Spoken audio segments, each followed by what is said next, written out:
Lire son prénom en lettres majuscules Emma. E-M-M-A. ou bien en attaché quand on est plus grand. Au jardin d'enfants de Bischheim, on utilise certaines méthodes de la pédagogie Montessori.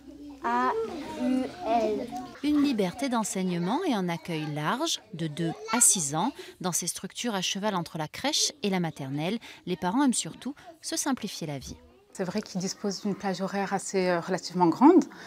C'est de 7h jusqu'à 18h15, cantine compris, donc c'est quand même agréable. C'est un jardin d'enfants qui ne ferme qu'une semaine par an.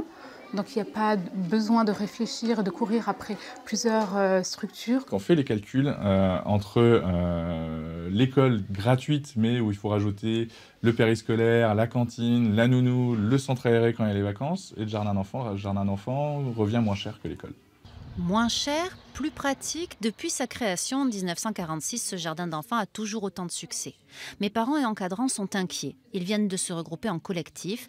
La toute récente loi sur l'école de la confiance rend la scolarité obligatoire à 3 ans au lieu de 6 aujourd'hui. Du coup, les jardins d'enfants vont devoir choisir entre leurs 2 activités, crèche ou école privée. On accepte tout à fait que l'école soit obligatoire, mais on demande à avoir le droit de perdurer, que notre structure puisse perdurer, que les jardins d'enfants puissent continuer à exister sur le même schéma qu'actuellement.